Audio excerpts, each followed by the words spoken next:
So there's two things I want to talk about today, and the first is all the headlines around a 9-year-old girl who won't stand for the national anthem. Harper Nielsen is a fourth grader in Brisbane who recently decided to sit rather than stand to protest the national anthem, stating that it wasn't inclusive to the Indigenous Australians.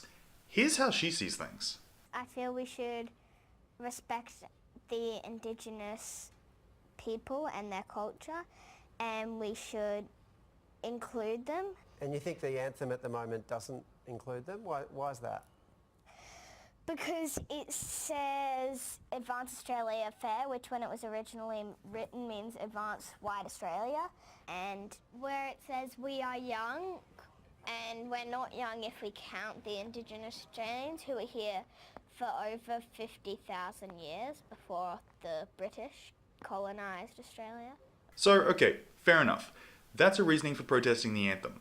Now, Australia is a free country, and as such, you are entitled to express yourself. So if she doesn't want to sing the anthem, then you can't make her. Some might think that's rude and disrespectful, but you can't physically compel speech. When I went to school, we'd change the words all the time, just trying to be funny. The issues coming out of this story, though, are that when she didn't stand, Harper School offered to have her leave the assembly, and when she refused to do that, she received detention for blatant disrespect. Now this upset a lot of people, but here's the thing. The school has rules, and those rules need to be followed. That's just how it works. Young Harper was asked to either stand up or leave, and she chose to sit. That was blatant disrespect. You can't just break the rules of your school and not expect to get in trouble for it. You'd have kids breaking the rules left, right, and centre. There is still social consequences to one's actions. Hey, Harper, so the school said that if you want, what you can do is you can leave the assembly, or you can just stand there but not sing. I'd rather that than you sit down. What do you think of those options? Are they fair? I don't think I should be made to leave the room or do something different because I have different beliefs. The second major issue I saw talked about was that this was the parents doing, putting the idea into her head. And to be fair, I think that's probably pretty close to the truth. Most kids get their ideas and beliefs from home, and I have no doubt that the father, Mark, in particular, gave her the idea she is gone with. Considering in the clips, she doesn't seem really sure of her answers. Or do something different because I have different beliefs. On top of that, Mark is an associate professor at the University of Queensland in Brisbane in the field of psychology, with social and behavioural sciences and child psychology. Social ritual behaviour, cognitive development, moral concern and decision making, goal demotion on children's reproduction of ritual behaviour, disassociation from antisocial in-group members, these are all publications that he's been part of. This scenario is his wheelhouse, and the reactions of society and his daughter's peers at school would help to confirm or debunk his theories. I would not be surprised if Mark Nielsen releases another publication in the near future of exactly this situation. I didn't see the media reporting any of that. At the end of the day, if little Harper has a different opinion to others, then that's her choice. If a meaningful conversation comes out of this, then that's great. However, if it came about because of an overzealous wanker treating his daughter like a lab rat to test a hypothesis, then I'd have a problem with it, and that would invalidate the whole point of the protest.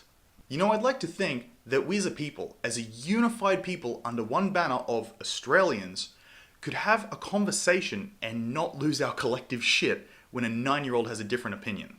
Which also means I'm happy to have a conversation with anyone whose opinion is different. So, what do you make of this story? And the last thing I wanted to talk about is the plague of needles in strawberries that's sweeping across Australia right now. Now, it all started when a man was hospitalised for eating a strawberry with a needle in it. Then 2 days later, a woman found 3 needles in a punnet.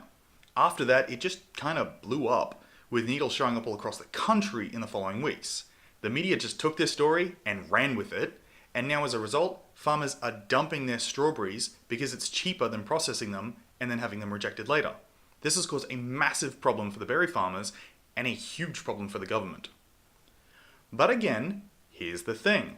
The first few cases all had strawberries that came from the same place, so police assumed it was some twisted employee on one of the farms.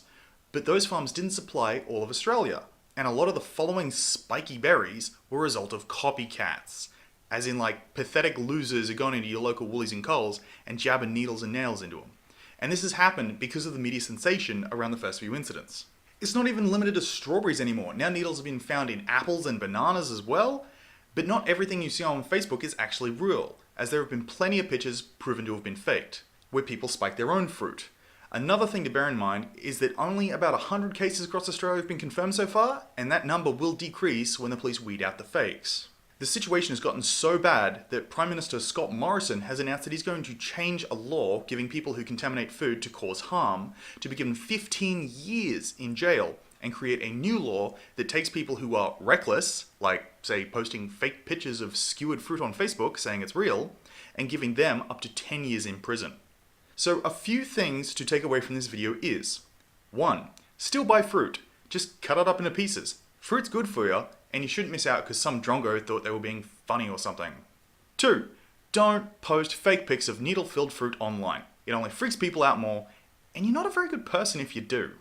And finally, don't stick needles in food. That's not hard to figure out. If you do stick spiky things in food to hurt other people, then fuck you right in your stupid fucking face. It's people like you that fuck it up for the rest of us. My final question of the day to you is this: is 10 years in prison too long given the type of crime, or too short?